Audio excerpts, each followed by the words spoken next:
Mitch Otangco, an entrepreneur and a travel advocate here in Palawan, and here's my story. So I started at 19 years old. My course required us to operate our business.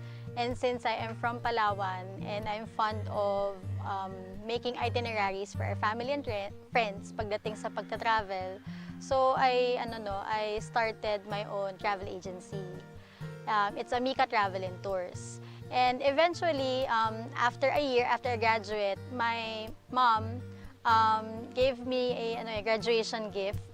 Sabi nga niya, naging maganda naman yung grades mo and all. So, I started another business, which is a water refilling station. It's Aquabest Water Refilling Station here in Puerto Princesa as well. And eventually, after few years, nakapagtayo na rin ako ng second branch ko.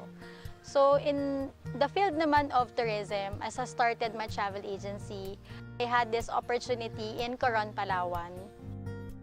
So, it started a family house for our guests. And eventually, sabi namin, nakita namin yung demand in Coron na kulang pa ng rooms or hotels.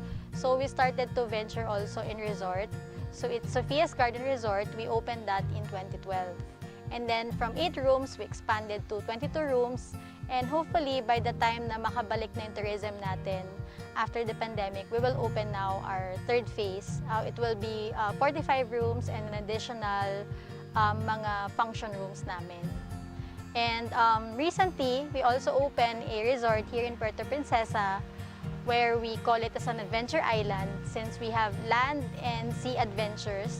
One of the biggest aqua park here in the Philippines, it is in Camilla Bay Resort.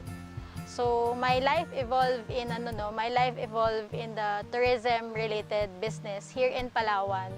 And up until this pandemic happened, na natigil din lahat nitong mga businesses. Pansamantala munang nagpahinga.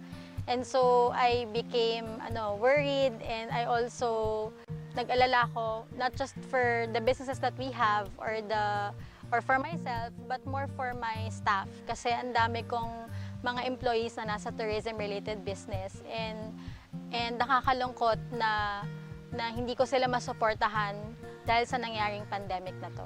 So one of the most challenges na na-experience ko, nakakatawa siya pero alam mo yun, naging dilemma siya ng mga young entrepreneurs before is yung hindi pa kasi ganun ka-open before na sa ganung kabata na age is nagbe-business na.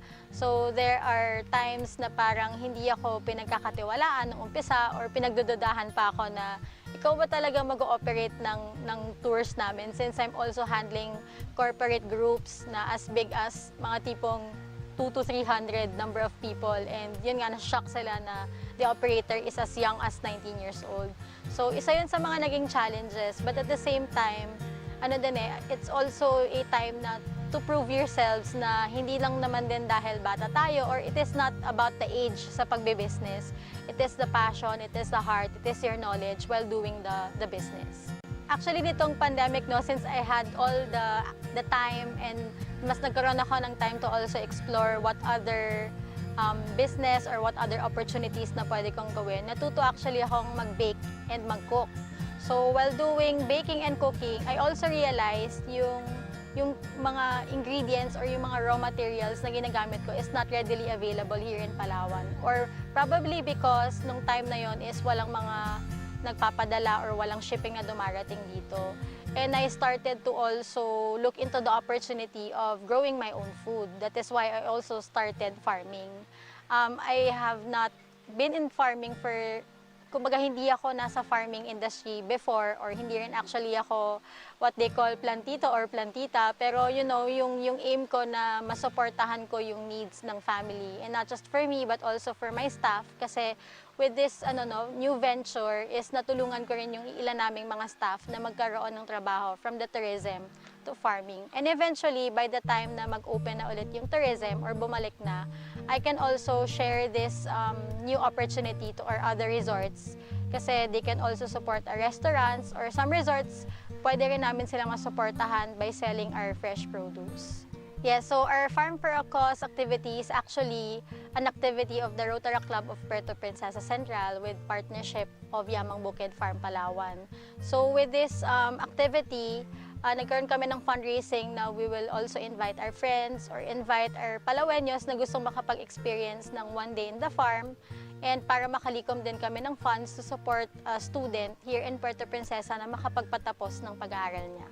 Yeah, so nag-start talaga siya during the time of pandemic na nakita ko yung kakulangan ng mga materials or ng produce na kakailanganin ko para makapag-continue ako dun sa new hobby ko ang na-discover, which is cooking and baking. So I had this idea na sabi ko, why not subukan ko to grow my own food? And I asked the help of my father na sabi ko, baka pwede namang I can use a small portion in your farm na pwede kong umpisahan. So I started with about 350 to 400 square meter na property, and I asked also the help of the experts na matulungan akong mag-start nitong farm ko. And after a month and a half, nakapag-harvest na kami. So I started planting yung mga vegetables din, or fruits and vegetables na kung ano din yung kinakain namin in the house. Like we started from lettuce, palaya, talong, okra, and a lot more. Lagi ko nga sinasabi sa kanila, totoo pala yung song na magtanim ay di biro. Kasi talagang literal na hindi biro yung pagtatanim, because with this experience na nagkaroon ako or yung journey sa farming, mas nabigyan ko ng importance yung mga farmers natin or the people na gumagawa ng paraan para just to make sure that we have enough na pagkain sa araw-araw. Kasi hindi ganon kabilis talagang magtanim. And of course, no, gusto ko ring mabigyan ng self-awareness yung mga tao na dapat pag kumain tayo or pag kumain tayo sa restaurant or kahit pa nagsaserve tayo ng food sa ating mga bahay, we make sure na dapat naubos natin. Kasi ang daming sayang kapag kapag hindi natin make sure na naubos naman din natin yung food. And yun nga, dahil ang hirap magtanim, kailangan kada kain natin, we make sure na talagang nauubos din natin yung food natin. Doing business in Palawan, and bilang isang babae dito sa Palawan, hindi naman ako ganun nahirapan na mag-create or gumawa ng business, because I know that marami din namang pwedeng mag-support sa atin. And I think, kayong dalawa ni Jess also one of the few people na talagang, you gave importance to women doing business in Palawan. So I support all the women din na talagang kahit hindi man sa field ng business, kahit being a mom or being a housewife, I know it's not easy na gawin nila yon, but bilib ako doon sa mga moms na napagsasabay yung both working and being a mom.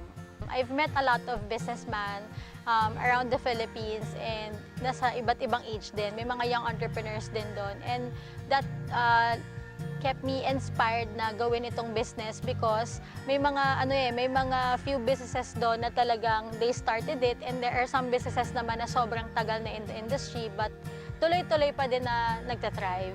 So doon ko na-realize na sabi ko, itong ginagawa ko is pang matagalan. Itong advocacy ko of also inviting people to Palawan and experience the beauty of Palawan by traveling is one of my advocacy na gusto kong i-share din sa kanila. For me, yung success is sustaining the business and at the same time helping a lot of people. May it be your staff or employee, or may it be other people na ma-inspire mo to also do what they love and to do their business na talagang pinag-isipan. And it's not about it's not about siguro yung quantity na ibibigay mo pagdating sa business, but it's also the quality na ibibigay mo through your customers.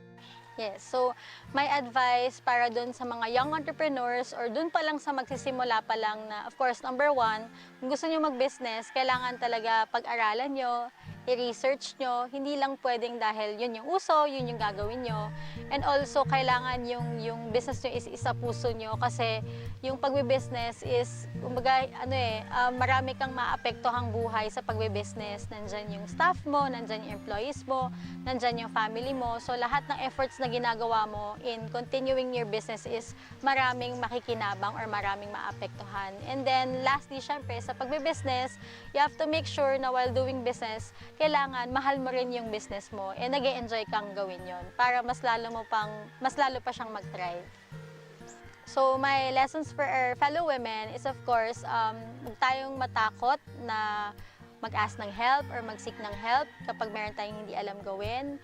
And be humble. Dapat lagi tayong mag-acknowledge sa sarili natin na marami pa tayong pwedeng matutunan. And syempre, with the help of other friends or our co-women is alam ko magiging successful kung ano man yung projects that we aim for the future.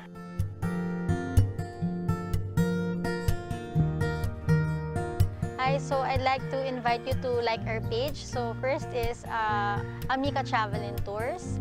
And then please also like Sophia's Garden Resort, Camilla Bay Resort, and of course please like my page then, Palawan Princess, and my new venture, Tara Naman sa Palawan.